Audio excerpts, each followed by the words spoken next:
आज हम पिछली वाली वाणी को ही कंटिन्यू करेंगे। टाइटल है परेशानी। पिछली बार जब हमने परेशानी स्टार्ट किया था तो उसमें प्रेमी ने पूछा था, भगवान मुझे तेरी मस्ती कहाँ लेके आई, ये भजन पसंद है। तो उसमें भगवान ने बोला, मनुष्य जो है ना वो परेशानी में है। आयो नंगो वेंदो नंगो पोए छाजी परेशानी। मतलब ना तो हम कुछ लेकर आए ना हम कुछ लेकर जाएंगे, और बीच में हमने अपने आप को परेशानियों में इतना ज्यादा घेर लिया है कि एंड में भी हम परेशानी ही लेके जाते हैं। तो उसके आगे प्रेमी का प्रश्न है, भगवान ज्ञान से परेशानी चली गई, भगवान अभी भी परेशानी है, ये लाइन टके वाली नहीं है। तुम्हारे घर में अगर कोई मरे तो तुमको परेशानी नहीं होगी? होगी ना। उसी समय ये बोलो ना, मैं हूँ ही नहीं, आया अकेला जाएगा अकेला, तो काहे के लिए परेशान हो। उसके बाद प्रेमी क्वेश्चन करता है, भगवान एक किस्म की परेशानी थोड़ी है, 1000 किस्म की है। सिर्फ एक मरने की बात होती तो समझ आ जाता, बट यहाँ तो 1000 परेशानियां हैं। भगवान कहते हैं, एक ही अक्षर को याद करे कि मनुष्य आया और फिर परेशानी लेकर आया। बेटे की, बेटी की, माया की, शरीर की, सब इधर बोझ है। तो इसका मतलब है कि जब हम पैदा हुए ना तो हमारे पास कोई पैसा था, ना कोई पद था, ना कोई पहचान थी, और ना ही कोई सोशल स्टेटस था। हमें तो ये भी नहीं पता था कि हमारे माँ बाप कौन है।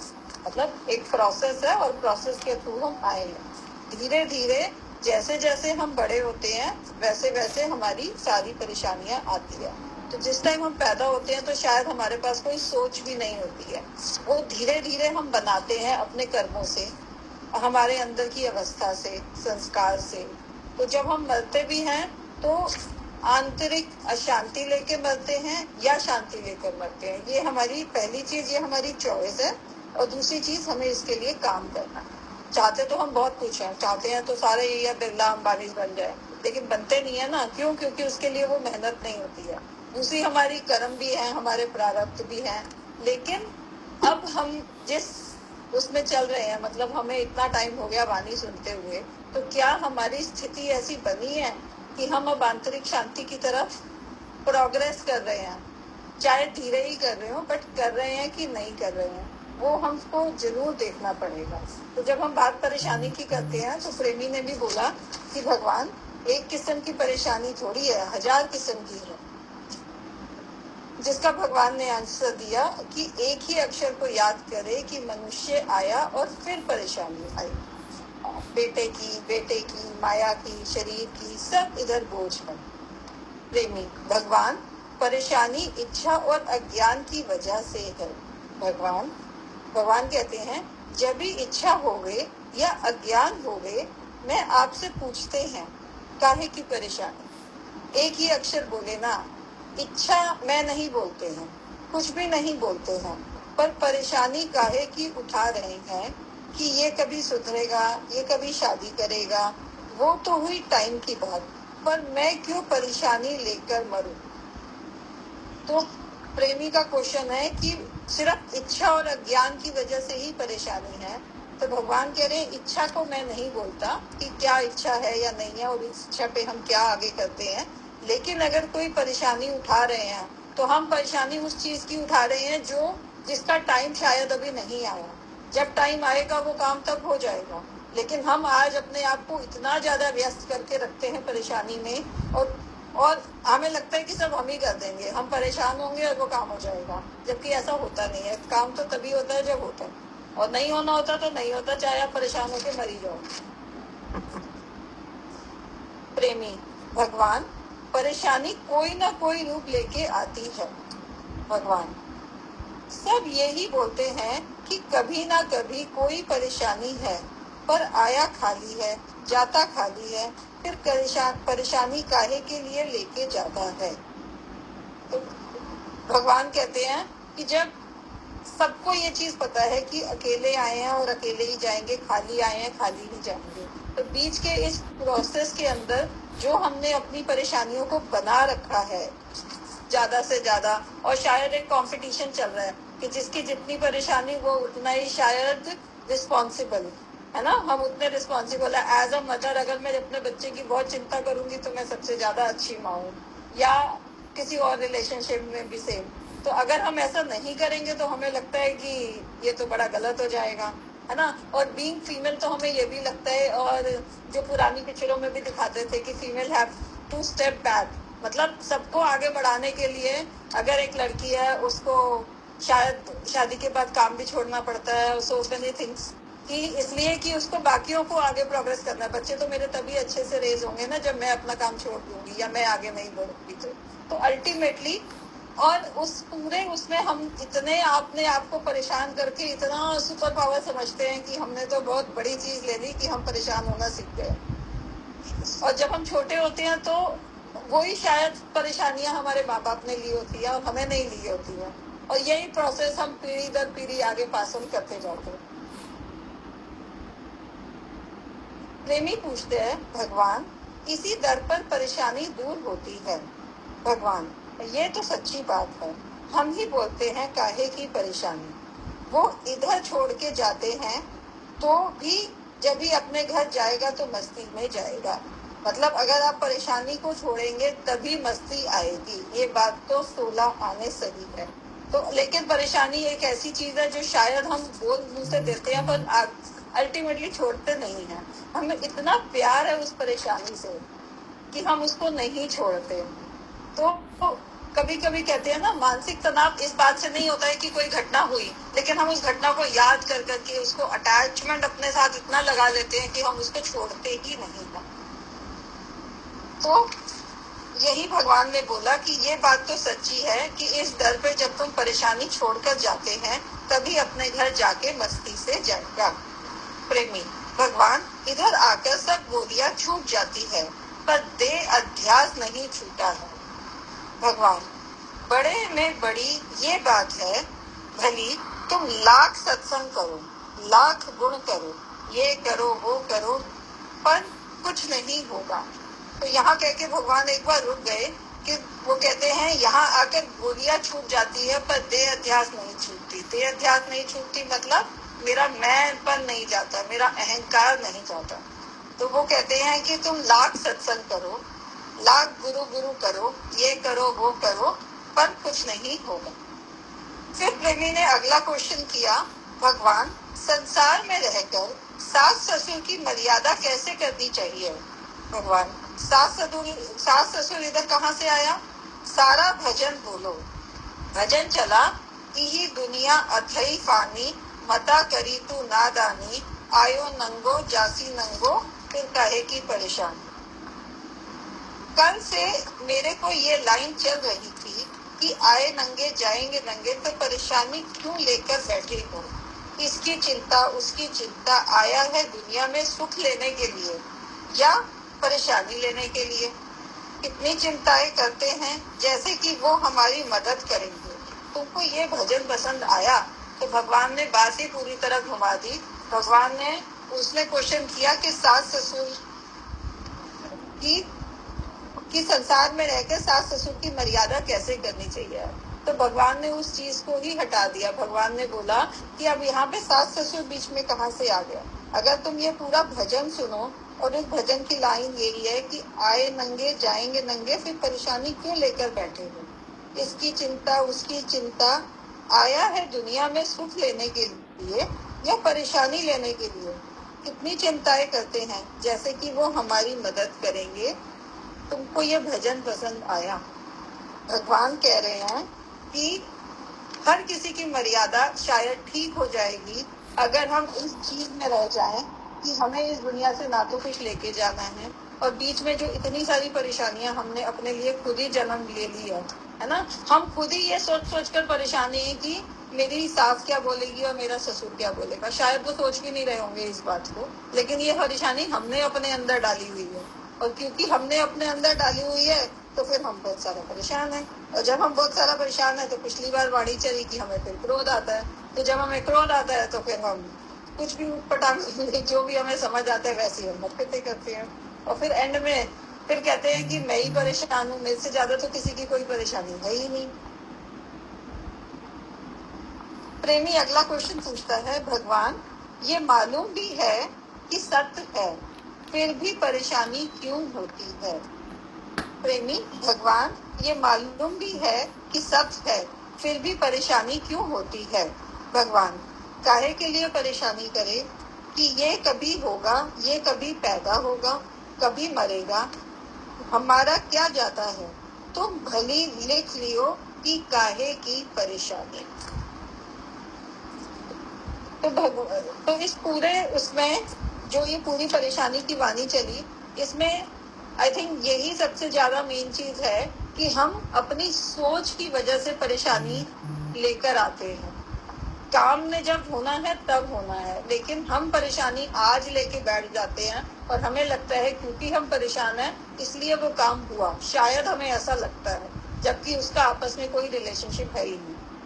हम कभी इसलिए परेशान होते हैं कि कहीं पद जो मिला है वो चला ना जाए, बच्चों का भविष्य क्या होगा, रिश्तों में हमारी अपेक्षाएं, हमने उसके लिए ये किया, उसने हमारे लिए इतना भी नहीं किया, मैंने तो इसके बारे में कभी बुरा नहीं कहा, और वो तो देखो मेरे बारे में हमेशा बुरा बुरा ही बोलती रहती है ना। कभी कभी हम तुलना करते हैं, फिर अहंकार करते हैं। अहंकार हमें हमेशा अच्छी चीजों का ही नहीं होता, बुरी चीजों का भी बहुत होता है।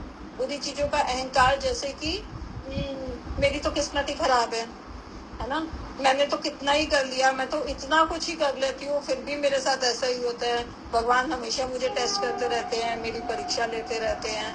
तो इस चीज का भी हमें बड़ा अहंकार रहता है ना। इस ऑलवेज नॉट कि हम हमेशा खुश, हम किसी से ज्यादा अच्छे हैं तो हमें इसी चीज का अहंकार होगा, हमें बुरी चीजों का भी बहुत अहंकार रहता है, और हमें वो परिस्थिति में हम बड़े खुश है एक्चुअली, क्योंकि देखा जाए तो हम उस परिस्थिति को एंजॉय करते हैं, और उसे बोल बोल के अपने लिए शायद हम क्या बोलते हैं उसको, व्हाट यू कॉल, अपने लिए ना सहानुभूति इकट्ठी करते रहते हैं, और जब फिर हमें लगता है कि देखो इतनी सहानुभूति मिल गई तो अब बस, अब मेरा लाइफ मतलब सार्थक हो गई है, तो शायद हम यही हम करते रहते हैं टाइम टू टाइम। पर अब मुझे लगता है कि ज्ञान की तरफ आके, वानियों की तरफ आके अब थोड़ा थोड़ा इन चीजों से शायद फर्क कम लगने लगा है। कोई कुछ कहता है तो कहता रहे, अब वो ये भी हम सोचेंगे कि वो क्या कह रहा है तो उसको ही सोचने दो ना, हमें क्या करना है उसमें। तो धीरे धीरे फर्क तो पड़ा है, ऐसा नहीं कि फर्क नहीं पड़ा है, बट हाँ परेशानियां हमारी ही बनाई हुई हैं और हम ही उससे निजात पा सकते हैं। भगवान हमें यही सिखा रहे हैं इस बार। हरिओम। सभी प्रेमियों को हरिओम। सब खुश नजर आ रहे हैं क्योंकि जिंदगी में लग रहा है कि अब आगे बढ़ रहे हैं, उन गांठों को खोल पाए हैं, उलझने जो आई जीवन में, परेशानी जो अजवानी चली, तो अब ऐसे लग रहा है कि एक क्लास पास हो गई, अब समझ आ गई है कि परेशानी का कारण कौन है। मैं जब खुद ही हूँ परेशानी का कारण है। ताला लगा मेरे हाथ में, अगर चाबी है तो मैं खोल के अंदर चला जाता हूँ, शांति से बैठता हूँ। अब मेरे पास हर उलझन परेशानी की चाबी गुरु ने दे दी है, ये तू विचार तो कर। गुरु ने मेरा विचार जगा दिया है, और बहुत अच्छा लगा आज एक नए वे में भी अहंकार को और परेशानी को खोला, और वो सच में बहुत सूक्ष्म था पॉइंट, कि खाली ये नहीं कि पॉजिटिव में ही हमारा कर्तापन या अहंकार होता है, नेगेटिव में भी जब हम कहते हैं ये हो गया, ऐसा बुरा हो गया मेरे साथ, मैं ही सबका दोषी होता हूँ, जो भी आपने आज बोला ना लास्ट में, तो मुझे वो चीज बहुत अच्छी लगी कि वो चीज जी क्यों करता है, सहानुभूति इकट्ठी करने के लिए। तो देखो ये नेगेटिविटी में भी हमारा अहंकार पोषित होता है, हम इस अहंकार को भोजन दे रहे हैं, फीड कर रहे हैं कि मैं हूँ कहीं ना कहीं।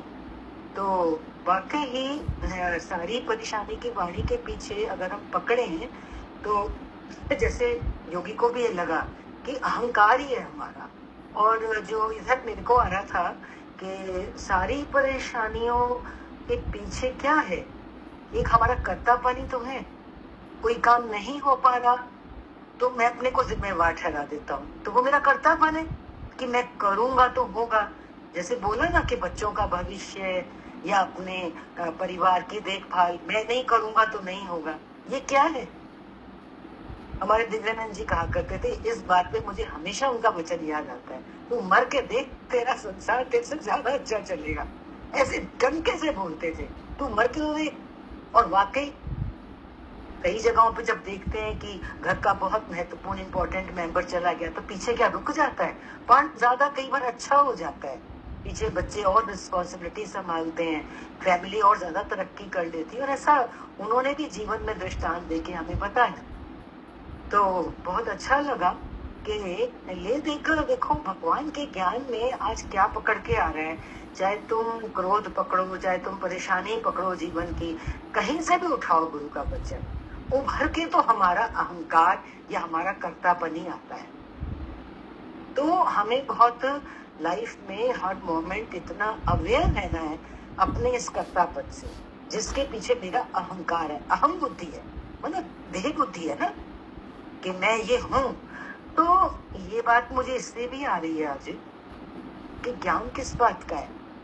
ज्ञान तो इसी बात का है ना भगवान का, कि तू शरीर है क्या? अगर तू है तो तू इसको रोक के दिखा। नहीं रोक पाता ना इंसान। आखिरी श्वास आ जाए तो वो आखिरी ही होती है, वो एक श्वास एक्स्ट्रा नहीं ले सकता। इसका मतलब इस शरीर के ऊपर हमारा कोई अधिकार नहीं है, कोई जोर नहीं है। हम इस पर कोई जोर, कहते हैं ना मेरा तो इस पर कोई जोर ही नहीं चलता। जो हमारे हिसाब से नहीं चलता तो उसको हम क्या कहते हैं, मैं इसके ऊपर मेरा कोई जोर नहीं। तो हमारा अपने ऊपर क्या जोर है? आखिरी है तो है, तो इसका मतलब हमारी डोर किसी और के हाथ में है, वो परम शक्ति परमात्मा के। तो ये जो हमारा कर्तापन है, जो बार बार उभर के आ रहा है, जिसमें उसको कर्तापन कहो या अहंकार कहो या देहाध्यास कहो, फिर उसी के कारण जो हमारी परेशानियां आती हैं, जो हमें क्रोध जैसे कई विकार सताते हैं, तो ये सब तो बहुत सिंप्लीफाइड हो गया। अब आत्मा में प्रवेश करना मुझे बताओ किसको मुश्किल लग रहा है? अगर इस तरह से हम अपनी विचारधारा को परिपक्व करते चले जाए बहुत सिंपल वे में, तो कहीं देहाध्यास बचता है। पर मुझे तो लगता है कि जिंदगी की इवन हर समस्या में भी ऐसे लगेगा कि एंजॉयमेंट, अरे ये बात आई है, संभल जाएगी।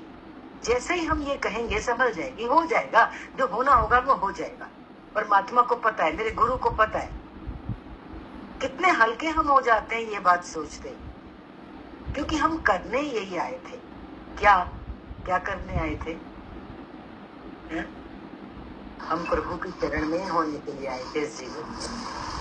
हाँ मोनिका, आप कुछ कहना चाह रहे हैं? कहीं हम एक्चुअली लाइफ को एंजॉय करने आए थे, और वही हम एंजॉय करने आए थे। वो कहते हैं ना कि ये संसार नंदन वन है, ये शरीर मेरा रथ है, मैं तो सैर करने आया हूँ, और हम बजाय सैर करने के वो रथ के पहिए भी तोड़ ताड़ के बैठे हुए हैं। सैर कहाँ से करेंगे? ये रथ हमारा शरीर है, हम इसको ही ठीक से नहीं चला पाते हैं। अरे शरीर की संभाल करो, स्वस्थ रहो, और खाली शरीर के फिजिकल लेवल पे स्वस्थ रहना नहीं होता है, हमारे मानसिक तल पे भी स्वस्थ रहना बहुत जरूरी है, जिसके लिए कि हम प्रसन्न रहें। हमारा प्रसन्न रहना भी बहुत जरूरी है इस संसार रूपी बगीचे में यात्रा करने के लिए। तो ये बहुत अच्छी बात आपने याद दिलाई कि हम तो इस संसार में मौज लेने आए थे, और हमें गुरु ने बताया कि तू मौज कैसे ले सकता है। शरीर को स्वस्थ रखो, मन को प्रसन्न रखो, और जो सामने आए उसको सहजता में करते चले जाओ, पूरा भरोसा प्रभु पे रख के, क्योंकि हमें तो गुरु रूप में परमात्मा मिल चुके हैं। जब परमात्मा मिल चुका है तो फिर मेरी कमी है कि मैं उस पर भरोसा न करूं। तो आज हम सब मिलकर के एक संकल्प करें, एक भाव जगाएं अपने अंदर कि मुझे अपने गुरु पर, माना उस प्रभु पर पूरा भरोसा है। और ये भी नहीं है कि उस पर भरोसा है तो हम ऐसे हाथ पे हाथ रख के बैठ जाएंगे, नहीं, हमारे सामने जो आएगा उसको हम और ज्यादा अच्छी तरह करेंगे, पर अकर्ता भाव से। परमात्मा मेरे अंगों को चला रहा है, परमात्मा मेरी बुद्धि में प्रेरणा डाल रहा है, वो मुझे जैसी राह दिखा रहा है मैं वैसा कर रहा हूँ। तो उसकी प्रेरणा से जब करेंगे तो हमारी दृष्टि फल पर नहीं होगी। जब कर्म के फल पर दृष्टि नहीं होगी तो फिर हम हल्के रहेंगे। भाई मेरे को तो जो करना था वो मैंने कर दिया, क्योंकि वो मेरे सामने आया ना। नहीं करूंगा तो भी मेरा मन चलेगा। बोला ना गीता में, कर्म तो तुझे करना ही है, लेकिन कैसे करना है? फल को हटा करके। मेरा फल से कोई सारोकार नहीं है। लाभ में, हानि में, सफलता में, असफलता में क्या बताया? समत्व, समता योग। ये कर्म जो है ना, कर्म योग, हम इस कर्म योग की बात कर रहे हैं, इसी को समता योग कहा है गीता में। इसी को बुद्धि योग भी कहा है, क्योंकि बुद्धि के स्तर पर गुरु हमें तैयार कर देता है कि देख फल तेरे हाथ में है भी नहीं। है क्या हमारे हाथ में फल? इसी को हम लाख बचाना चाहे, अगर उसका जीवन नहीं है तो हम पूरा अपना सब कुछ लुटा दे तो भी हम उसको एक श्वास भी एक्स्ट्रा नहीं दे पाते हैं किसी भी फील्ड में। तो जब हमारे हाथ में ही कुछ नहीं है तो दोनों ही बातें हैं। ऐसा नहीं है कि हम हाथ पे हाथ रख के बैठ जाएंगे, और ये भी है कि हम भरसक प्रयत्न करने के बाद जो परिणाम आएगा उसको स्वीकार करेंगे खुशी खुशी, भगवान का प्रसाद समझ के। हाँ, कनाडा से आज ज्योति जुड़ी हैं। अपना भाव रखेंगे आप?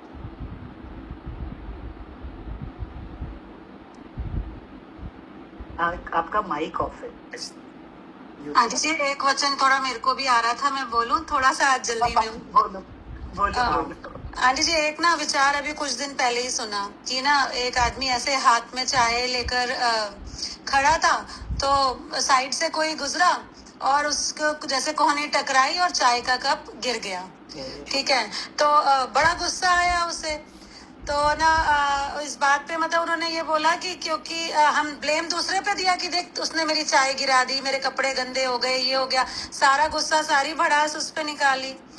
तो उसको किसी ने डांट दिया कि अगर तू एक जगह बैठ के चाय पी लेता, अंदर चाय होती ही ना तो ना गिरती ना उस पे गुस्सा निकलता। तो मतलब हमारे अंदर जो भरा हुआ है वही गिरेगा ना। अगर हम खाली होकर बैठे हैं तो फिर क्यों ही कोई चीज छलकेगी। तो अगर हम परेशानियों से भरे हुए हैं तो वही हमारी परेशानी गुस्से के रूप में, क्रोध के रूप में, मतलब एंजाइटी के रूप में बाहर निकलती है ना। अगर मेरे अंदर वो परेशानी का प्याला भरा ही नहीं हुआ, मैं शांत स्वरूप हूं। भाई ये शरीर तो बार बार कहते हैं ना परमात्मा की दी हुई अमानत है। हम तो इनफैक्ट वो अमानत के सदा देनदार है कि भगवान ने मुझे ये अमानत दी है, कल को वापस जानी ही है। मैं उस अमानत का यूज बहुत अच्छे तरीके से उसको प्रेशियसली संभाल के रखूं। और हम उसमें गुस्सा, एंगर और ये सब परेशानियां भर भर के भगवान की दी हुई इतनी अच्छी अमानत जो शरीर मिला है उसको नुकसान दे रहे हैं, अपने दिमाग को खराब कर रहे हैं, परेशानी दे रहे हैं। तो क्यों ऐसा करें ना, उसका अच्छे शुक्राना करते हुए उसको संभाल के रखें। और ऐसे जैसे उन्होंने बोला कि क्योंकि जो सहज में मिलता है वो दूध बराबर होता है, जो मांग के लिया हुआ होता है वो पानी बराबर होता है, जो छीन के ले लेते हैं वो एकदम खून के बराबर होता है। और हम वो छीन के चीजों से, मतलब लोगों से ले लेकर अपनी परेशानियां और वो बढ़ा रहे हैं। सहज में जो हमें मिला है वो इतना यूजफुल चीज है, हमारे लिए इम्पोर्टेंट है और प्रेशियस है। बहुत अच्छा भाव रखा। देखो ना, सबके अंदर इतना खुल गया है कि अरे हम क्या कर रहे हैं, बेकार में अपना टाइम वेस्ट कर रहे हैं। अब तो गुरु ने हमें तैयार कर दिया है, तो बस हम अब समझदारी से ही चलेंगे। हाँ ज्योति जी। हरिओम दीदी। हरिओम दीदी, जैसे मोनिका ने भी बात बोली कि हम लाइफ को एंजॉय करने आए हैं, हमें गुरु ने भेजा तो एंजॉय करने के लिए ही है, लेकिन हमारी बुद्धि काम नहीं करती। हम कहीं भी फंक्शन पे या कहीं पे या सत्संग पे बैठते हैं, अगर हम सत्संग भी सुनते हैं तो हमारा ध्यान कहीं और होता है। हम सत्संग का आनंद नहीं ले पाते हैं, क्योंकि वो हमने सुना ही नहीं, हमारे अंदर गया ही नहीं, हमने एंजॉय किया ही नहीं उसको। क्योंकि ये तो हमारे हाथ में है कि हमने एंजॉय, भगवान ये नहीं बोलता कि मैंने तो तुमको भेजा एंजॉय करने के लिए, अब तुम करो या नहीं करो ये तुम्हारे ऊपर डिपेंड है। तुम्हारा जो दुख है उसका कारण मैं नहीं हूँ, तुम खुद स्वयं हो। तुमने ही दुख क्रिएट करे है, मैंने तुमको दुख दिए नहीं है। हाँ, कई बार हम ये बोलते हैं कि ये मेरी बात पूरी नहीं हुई, पता नहीं गुरु कब सुनेगा, पता नहीं भगवान कब सुनेगा, ये बात मेरी पूरी हुई नहीं। तो तब गुरु ये कहते हैं कि तुम तपो, भले कहने दो उसको, भले हाँ। कहने दो ये। वो कहते हैं हाँ। मैं भी ये देखता हूँ कि कितनी इसके अंदर सहनशीलता है, कितना ये पक्का होता है इस बात के लिए, उतरता है। उस समय हमारी ये सिचुएशन होनी चाहिए, हमें बिल्कुल धीरज और शांति से बैठना चाहिए। हमें पता है करने वाला ऊपर वाला ही है, गुरु ही है हमारा। क्योंकि हम हमारे में कितने भी पैसा हो, कितनी भी ताकत हो, कितना भी बल हो, लेकिन होगा वही जो गुरु चाहेगा। लेकिन हमारे अंदर सहनशीलता नहीं होती उसको सहने की। जब हम लाइफ को एंजॉयमेंट नहीं कर पाते अपने वजह से, तब हमें क्रोध आता है इस वजह से कि हम एंजॉय नहीं कर रहे। अरे हम क्यों नहीं कर रहे? हम ये देखते ही नहीं है कि मैंने करा ही नहीं कुछ। अगर थाली सामने पड़ी है रोटी की, तो हम बाइट उठा के मुंह में नहीं डालेंगे तो अपने आप तो जाएगी नहीं, हमारा पेट भरेगा नहीं। जब हमने वचनों को सुना ही नहीं, गुरु के वचनों को अमल किया ही नहीं, इसको धारण किया ही नहीं, तो हमारे मन में प्रफुल्लता आएगी नहीं। और अगर नहीं आई तो हमें गुस्सा, क्रोध, ये सब चीजें आती रहेंगी। और अगर हम खुश हैं कि जो गुरु करेगा वो बहुत अच्छा होगा, तो फिर आप क्यों हम इतना मन को उछालते हैं? कहते ना, तुम ऊंची ऊंची छलांग लगाने पे तुले हो, तुम जरा सी लकीर तो पार करो पहले, छलांग तो बाद में लगेगी। बिल्कुल बिल्कुल बिल्कुल। निधि बातें तो बहुत अच्छी है, क्योंकि हमें एक्सपीरियंस है। अभी मैं परसों ऐसे ही बैठी थी तो मैं खुद ही वाणी लिख रही थी। बस ऐसे मन में आया कि मैंने कहा मैं खुद ही प्रैक्टिस करती हूँ वाणी लिखने की। तो मेरे को बहुत अच्छा लगा कि इसमें एक एक बात हर चीज में इतनी खुल के आती है ना। कोई भी छोटी छोटी सी बात पे भी हमें ये होता है कि हमारी गलती है, हमने ये किया, हम क्यों करें, हम सामने वाले को भी क्यों, अपने आप उसको वो आएगी। मेरे को तो बस ये लगता है कि भगवान, गुरु, जो भी वाइब्रेशन इतनी अच्छी सामने वाले पे डालते हैं ना, तो हमें बोलने की जरूरत होती नहीं है। हम सोचते हैं ना कई बार मन में कि ये काम ऐसे होना चाहिए था। आप थोड़ी देर के बाद देखेंगे, अगर कुछ नहीं बोलेंगे, शांत रहेंगे, तो वो काम उसी तरीके से हो जाएगा। तो उस पे हमें ये, इस बात पे बहुत, हमारे जो लाइफ है, जो हमारा जीवन चल रहा है, जो डेली रूटीन का, हमें इन बातों पे बहुत ज्यादा ध्यान देना चाहिए, तभी हमारी लाइफ बिल्कुल स्मूथ चले। बहुत अच्छा बताया। सबको बहुत जीवन से अनुभव हो रहा है ना। ये तो सदगुरु की महान कृपा हम देख रहे हैं कि हर कोई एहसास कर रहा है इस चीज का। बिल्कुल जी। आजकल तो उसमें भी होता है, तो मैं इसलिए वाणी लिख रही थी। मैंने कहा नेक्स्ट टाइम कभी भी लिखना बहुत अच्छा है। लिखने से ना बहुत डीप में जाता है, अंदर में क्लियर होता है वचन को, खुलता भी है ऐसे। बिल्कुल। जो भी वचन यहाँ से सुनते हो, उनको, जिनके पास वाणी अगर नहीं भी है तो कोई वो ज्यादा इस टाइम जो चल रहा है उसमें से लिख लो वचन, और फिर बार बार उनको रिपीट करें सब लोग। बहुत बढ़िया, बहुत सुंदर, बहुत सुंदर। और किसी को कोई शेयर करना है? ये लक्ष्मी नाम से कोई जुड़ी हुई है, आप अपना कैमरा ऑन करेंगी?